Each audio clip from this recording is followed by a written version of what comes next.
না ধর্মে না বর্ণে, মানুষের পরিচয় তার কর্মে। আসসালামু আলাইকুম, কেমন আছেন সবাই? আই হোপ সবাই অনেক ভালো আছেন। শুভ সকাল। আজকে সকাল সকালেই চলে আসছি। প্রতিদিনই সকাল সকাল আছি, শুক্রবার বাদে। আগে তো শনিবার বাচ্চাদের বন্ধ থাকতো, সে বন্ধটাও তুলে নেওয়া হয়েছে। আজকে সকাল 6টা বাজে চলে আসছি নাস্তা তৈরি করার জন্য। প্রথমে আটা নিলাম, তার সাথে বিটরুটের রস দিয়ে দিছি এবং কালি জিরা দিয়ে দিলাম, দিয়ে আটাটা মুড়ে রেখে দিছি সাইডে।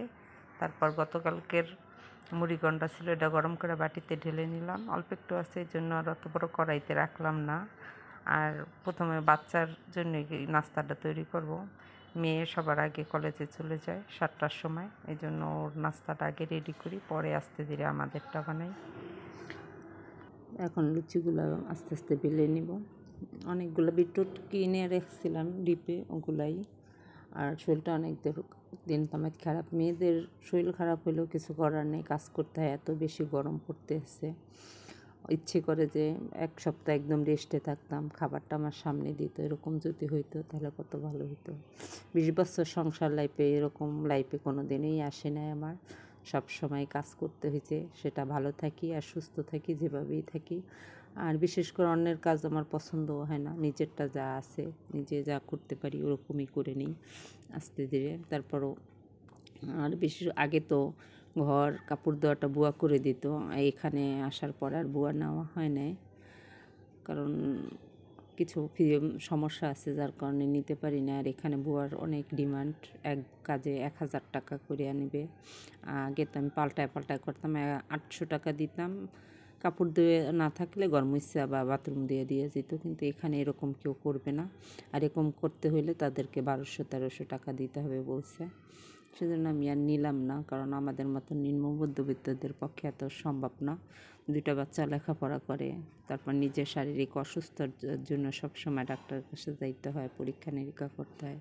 সেজন্য নিলাম না, যে কষ্ট করে মেয়েরটা মেয়ে ধোয়, ছেলেরটা আমি ধুয়ে দিই, বাবারটা মাঝে মাঝে সে ধোয়, আমি দিই, আবার মেয়েরটা মাঝে মাঝে আমি ধুয়ে দিই। এভাবেই পাল্টায় করি কাজ। কী করব, আমাদের মতো মধ্যবিত্তদের তো এই ছাড়া আর কিছু করার নাই।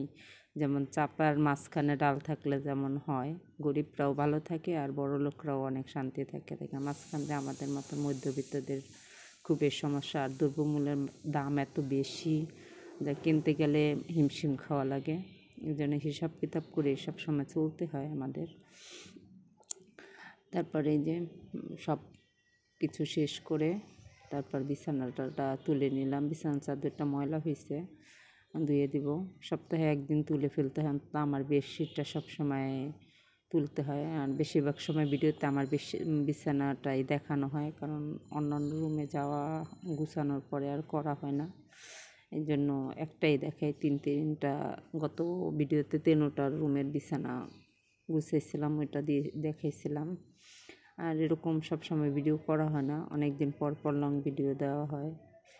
বিছানাটা গুছানো শেষ, তারপর ঘরটা ঝাড়ু দিয়ে ঘরটা মুছে নিব। আমার মাঝে মাঝে ইচ্ছে করে যে একটু বাড়ি যাব, ঘুরে আসব। অনেক বছর হয়ে গেছে গিয়া, গত বছর কুরবানিতে গেছিলাম, তাও 4-5 দিনের জন্য, তার আসছি। আর এখনও যাওয়া হয় নাই। এই বছর যাবো ভাবছিলাম, কিন্তু তা আর হবে না, কারণ মেয়ের পরীক্ষা কলেজে, ইয়ার ফাইনাল শুরু হবে, সেজন্য আর যাইলাম না। বেড়াইতে গেলে তো লেখাপড়া একদম লাডে উঠবে, আর ইয়ার ফাইনাল পরীক্ষা পাশ না করলে তো সমস্যা হবে, দ্বিতীয় বছরে উঠতে পারবে না। তারপর আবার দুপুরের জন্য রান্না করতে চলে আসছি। এগুলা মাছের তেল দিয়ে মাছটা ভেজে নিব। মাছের তেল দিয়ে মাছ ভাজা, কথায় আছে না, কুইয়ের তেলে কুই ভাজা, ওই রকম অবস্থা। এই জন্য পাঙ্গাস মাছের মাথাগুলা সব একসাথে ভেজে নিতেছি। এত ছোটো পাঙ্গাস কখনো আনা হয় নাই, 1 কেজি করে হবে এটার। দিন পরে নিয়ে আসছে। আর পাঙ্গাসটা আমার মেয়ের ভীষণ পছন্দ, কাটা নাই, ছোটোবেলা থেকে পাঙ্গাসটা বেশি পছন্দ করে, এই জন্য সবসময় পাঙ্গাস থাকবেই ঘরে। আদা রসুন দিয়ে, তারপরে হলুদ মরিচ জিরা ধনিয়া, আর আমি টমেটো পিউরিটা সব সময় দিই তরকারিতে, আমার ভালো লাগে একটু টকটক। আর এত গরমের মধ্যে এইভাবে রান্না করলে একটু ভালো লাগে, সেই জন্যই সবগুলো দিয়ে দিলাম, দিয়ে রেখে দিলাম। আর আগের তরকারি আছে, ওগুলা দিয়েই খাওয়া হবে মিলাই। এটা একবেলার জন্য রাঁধছি, বিকেলে আবার রান্না করতে হবে রাত্রের জন্য।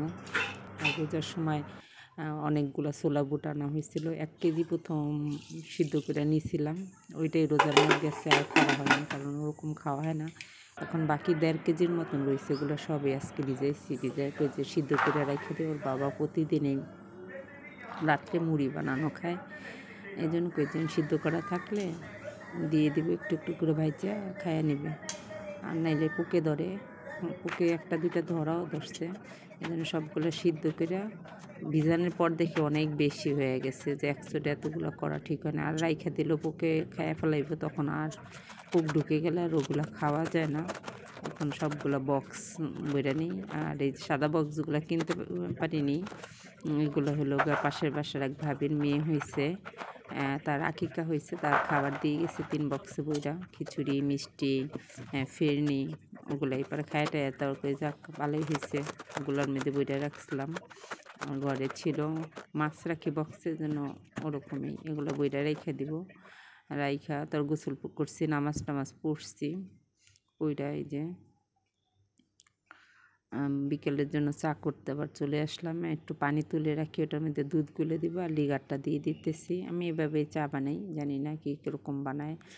আর তারপরে যে দুধটা ঢেলে দিয়ে দিলাম, তারপরে এই মগের মধ্যে ডাইলে রাখবো, কারণ ওইটা দিয়ে কাপে ডালতে গেলে পুড়ে যায়। এখন বিকালে চা খাবো। আজকের ভিডিও এই পর্যন্তই করব, আর বেশি করব না।